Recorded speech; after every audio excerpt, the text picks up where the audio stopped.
এই দুনিয়ার পুরো জীবনটা এটা হচ্ছে লালসাময় একটা জীবন, লোভ, মরিচিকা, মায়াজাল। এই মায়াজালে আমরা আটকে আছি, ফলে মৃত্যুর কথা আমরা ভুলে গিয়েছি। পাগলের মতো ছুটছি, আরো টাকা লাগবে, আরো খ্যাতি লাগবে, আরো যশ লাগবে, আরো দাপট লাগবে। আমার এত টাকা দিয়ে কি হবে, এত সম্পদ দিয়ে কি হবে, এত ব্যস্ততা দিয়ে কি হবে তোমার? স্টপ, থামুন, অনেক হয়েছে। আম্মা থামুন, take a rest, take a breath and think about death. Think that you have to go back to your Lord. একটু বসেন না, একটু ভাবেন যে আমাকে চলে যেতে হবে, চলে যেতে হবে। এই কোলাহল, এই ব্যস্ততা, এগুলো থাকবে, থাকবো না আমি। সাইয়েদনা ওমর ফারুক বলেছেন, মুতু ক্বাবলা আন তামুতু, মরার আগে একবার মরো। হাসিবু ক্বাবলা আন তুহাসাবু আলাইকুম, তোমার হিসাব নেওয়ার আগে তুমি একবার নিজের হিসাবটা করো না। কাগজ বের করে একটু লিখো না, কি কি ভালো কাজ করছিলা, যেগুলো দিয়ে নাজাতের ওসিলা হতে পারে, 1 2 3, আর কি কি আকাম কুকাম করছো দেখো না, লিখে দেখো তোমার অবস্থাটা কি। মরার আগে একবার মরো।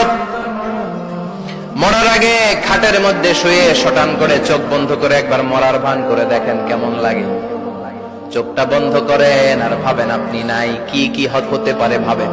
আপনার ছেলে মেয়েরা কান্না জুড়ে দিবে, আপনার প্রাণের স্ত্রী বিলাপ শুরু করে দিবে, বন্ধু বান্ধবের চিৎকার আর মাতম, স্থানীয় এলাকার মসজিদে ঘোষণা, অমুক এলাকার নিবাসী অমুক ভাই অমুকের ছেলে অমুক দুনিয়ায় নাই।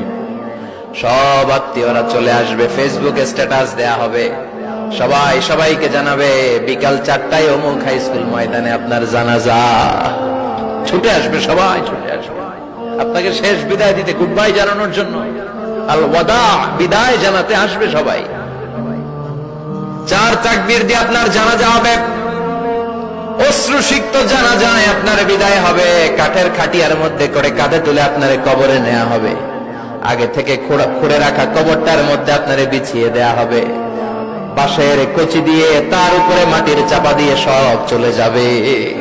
ভাবেন না একবার চোখ বন্ধ করে, this is the circle of life, this is the nature of life. এটা সবার হবে, আমার হবে, আপনার হবে। এত মায়া, এত ভালোবাসা কই যাবে? কেউ থাকবে না, সবাই আপনার অন্ধকার কবরে রেখে দিয়ে চলে আসবে। উপরে বাঁশের কঞ্চি, তার উপরে মাটির চাপা, অন্ধকার আর অন্ধকার। এই অন্ধকার যেন শেষ হতে চায় না, শুধুই অন্ধকার, ঠিক কিনা? এজন্য আমাদের চলে যেতে হবে। দাদা গেল, চাচা গেল, মামা গেল, আমাদেরকেও যেতে হবে, জোরে কোন ঠিক কিনা? একদিন মাটির ভেতরে হবে ঘরে মন আমার, কেন বন্ধ দালান ঘর, প্রাণ পাখি উড়ে যাবে পিঞ্জর ছেড়ে।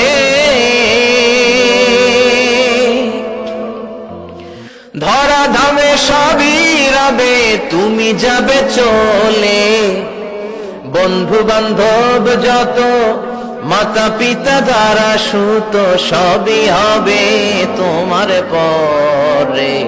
মন আমার কেন বন্ধ দালান ঘর, একদিন মাটির ভেতরে হবে ঘরে মন আমার, কেন বন্ধ দালান ঘর, ঠিক কিনা? সব পরে থাকবে, চলে যেতে হবে আমাদেরকে। এজন্য আখিরাতের কথা যেন আমাদের স্মরণ হয়। বিশ্বনবী বলতেন, নাহাইতুকুম আন জিয়ারাতিল কুবুর, আমি তোমাদেরকে কবর জিয়ারত করতে আগে নিষেধ করতাম, কিন্তু এখন নিষেধাজ্ঞা প্রত্যাহার করে নিলাম। এখন সব সময় তোমরা কবরের সামনে যাবা আর জিয়ারত করবা। কবরস্থানে জানতো, বড়ুয়া কৃষ্ণপুরের এই গ্রামের কবরস্থান আছে কোন দিকে? পূর্ব দিকে আছে, গোখরার জলের ওদিকে। যান আপনারা, একটু যাবেন, একটু গেলে আখিরাতের কথাটা স্মরণ হবে।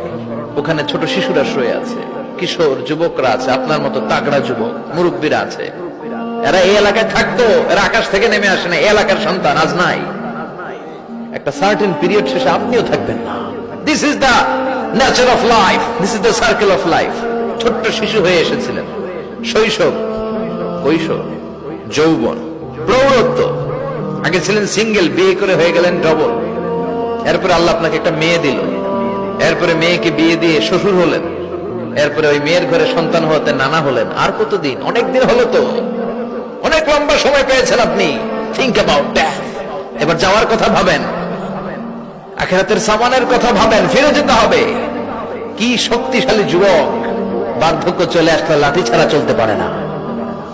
কুচকুচে কালো দাড়ি সাদা হয়ে যায়, দাড়ির শুভ্রতা, বয়সের ভার, রং ধরা যৌবন জং ধরে শেষ, ঠিক কিনা? This is the circle of life. যুবক ভাইরা, এটাই জীবন, চলে যেতে হবে, কেউ থাকতে পারবে না, ঠিক কিনা? এটা রিমাইন্ডার আল্লাহ এই সূরার ভেতরে দিয়েছেন যে তোমাদেরকে ফিরে যেতে হবে, এই লোভ লালসা ছেড়ে দাও। রব্বুল আলামিন বলেন, আলহাকুমুত তাকাসুর হাত্তা যুরতুমুল মাকাবির। ও গোলাম, দুনিয়ার সম্পদ, লোভ লালসা তোদেরকে পাগল বানিয়ে দিয়েছে। এই লোভ পাগলামি কোনোদিন তোদের থামবে না যতদিন না তোরা কবরে ঢুকবি, ঠিক কিনা? কার কথা? আল্লাহ বললেন, দুনিয়ার সম্পদ আর লোভ আর মোহে তোমরা গাফেল হয়ে গিয়েছো। আখিরাতের কথা বেমালুম তোমরা ভুলে গিয়েছো, কিন্তু আখিরাতে তোমাদের যেতেই হবে, কবরের বাড়িতে তোমাদের ঢুকতেই হবে, ঠিক কিনা? যেতেই হবে, আমরা ভুলে যাই। আলহাকুমুত তাকাসুর, অতিরিক্ত পাওয়ার লোভ, বেশি বেশি খাওয়ার লোভ, বেশি বেশি জমানোর লোভ মানুষকে গাফেল বানিয়ে দিয়েছে। এটা মানুষের স্বভাব, আরো চাই আরো চাই, এই স্বভাবটা আছে না নাই? দেখবেন ছোট বাচ্চারা মসজিদের দোয়া অনুষ্ঠান শেষে জিলাপি দেয় না? গৌরে কৃষ্ণপুর কি দেয়? আগে বাতাসা দিত না, এখন কি দেয়? জিলাপি দেয়, মিষ্টি দেয়। তো মসজিদের 2-3 গেট থেকে যদি দেয়, ছোট বাচ্চারা দেখবেন এদিক দিয়ে কয়েকটা নিয়ে আবার ওই গেটে লাইন ধরে। ওর হাত হলো ছোট হাত, ওর হাত ভর্তি জিলাপি, আর নেওয়ার জায়গা না, এরপর আরেক জায়গায় লাইন ধরছে, আরো লাগবে আরো লাগবে, এই আরো আরো আরো চাই, এই স্বভাবটাই মানুষকে কুড়ে কুড়ে শেষ করে দিয়েছে। এত লাগবে কেন তোমার? চাহিদার কোনো শেষ নাই, unlimited demand of human being. যার আছে বেশি তার চাই বেশি, যার সাইকেল আছে তার হুন্ডা চাই, হুন্ডা আছে তো প্রাইভেট কার চাই, প্রাইভেট কার আছে তো প্লেন চাই, প্লেন আছে তো হেলিকপ্টার চাই, হেলিকপ্টার আছে তো ওইটা চাই, ওইটা আছে তো সেটা চাই, ঠিক কিনা? এলাকার মেম্বার যে হয়েছে চেয়ারম্যান হতে চায়, আছে না নাই? চেয়ারম্যান সাহেব এমপি হতে চায়, আছে না নাই? এমপি সাহেব মন্ত্রী হতে চায়, আছে না নাই? মন্ত্রী সাহেব প্রধানমন্ত্রী হতে চায়, আছে না নাই? কিন্তু এই দেশে সুযোগ নাই, কথা কন। এই দেশে প্রধানমন্ত্রী সিলেক্টেড, 2-3 জনের বাইরে কেউ প্রধানমন্ত্রী হইতে পারবি না, ঠিক কিনা? আমার এই জীবনে তো আমি 2-3 জনই দেখলাম।